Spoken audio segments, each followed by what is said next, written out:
तारक कौन? भीतर की सच्चाई के दर्शन करने हों तो अपने मन का मैल दूर करना होता है।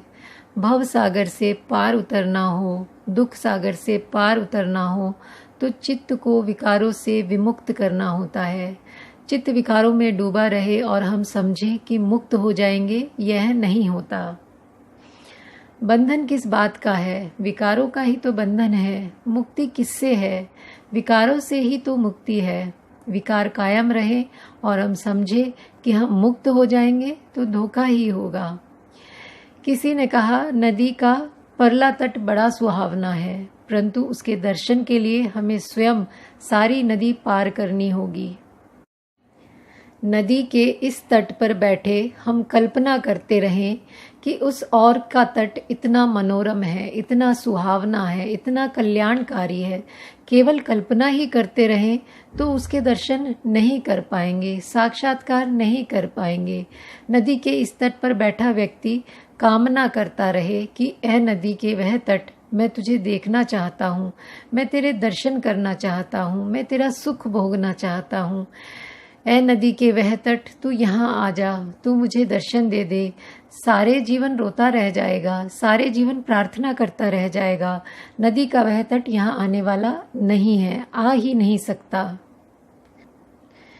इसी प्रकार जैसे कि नदी के उस पार मुक्ति है, जिसको नदी के उस तट पर स्थित मुक्ति के दर्शन करना है, मुक्त अवस्था के दर्शन करना है, निर्वाणिक अवस्था के दर्शन करना है, नित्य शाश्वत ध्रुव अमृत का दर्शन करना है, उसको सारी नदी स्वयं पार करनी होगी।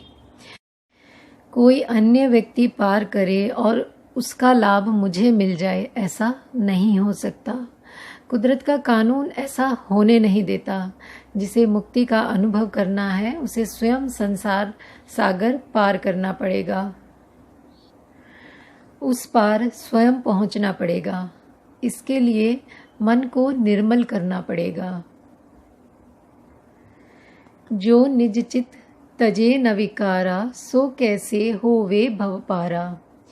चित्त में विकार रहें और हम भव पार भी हो जाएं, ऐसा समझना धोखे की बात है। इससे बड़ा अन्य कोई धोखा होता नहीं, लेकिन मनुष्य है कि धोखे में ही रहना चाहता है।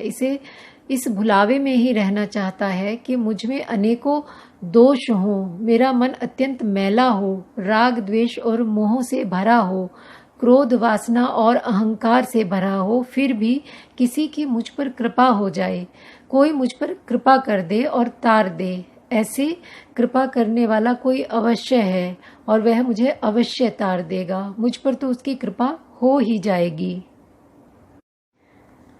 बेचारा ना समझ मानव यह भी नहीं सोचता कि कृपा उस पर ही क्यों हो जाएगी, उसमें क्या विशेषता है। औरों पर कृपा भले न हो, लेकिन कृपा करने वाला उस पर अवश्य कृपा कर देगा और मन के मैल रहते हुए भी उसे तो जरूर तार देगा। क्योंकि उसे खुशामद करनी खूब आती है, झूठी प्रशंसा करनी खूब आती है। तारने वाले का ऐसा अवमूल्यन कर दिया जैसे कोई गया गुजरा सांसारिक प्राणी हो। हमारा नाम ले लो, जरा खुशामद कर दो, हम तुम्हें तार देंगे। जैसे वह अपना नाम सुनने का बड़ा शौकीन है, उसे बड़ा शौक है कि किसी तरह अपना नाम सुने। जो नाम लेगा उसको तार देंगे, जो नाम नहीं लेगा उसे नहीं तारेगा। यदि सचमुच ऐसा है तो वह तारने वाला अहंकार का कैसा पुतला है। हम सोचते ही नहीं कि मुक्ति विकारों से प्राप्त करनी है। बंधन विकारों का है। किसने हमें हथकड़ियाँ पहना रखी हैं, किसने हमें बेड़ियाँ पहना रखी हैं, किसने हमें बांध रखा है? इन विकारों ने बांध रखा है। जिसके विकार दूर हुए वह मुक्त हो गया, भव पार हो गया। यह बात जितनी जल्दी जिसकी समझ में आ जाएगी उतनी जल्दी शुद्ध धर्म के रास्ते चल पड़ेगा, अपने मन के विकार दूर करने के रास्ते चल पड़ेगा। अन्यथा हिंदू धर्म के रास्ते चलेगा, जैन धर्म के रास्ते चलेगा, ईसाई धर्म, बौद्ध धर्म, मुस्लिम धर्म या सिख धर्म के रास्ते चलेगा। इन संप्रदायों में ही उलझ कर रह जाएगा। उसकी समझ में ही नहीं आएगा कि धर्म होता क्या है।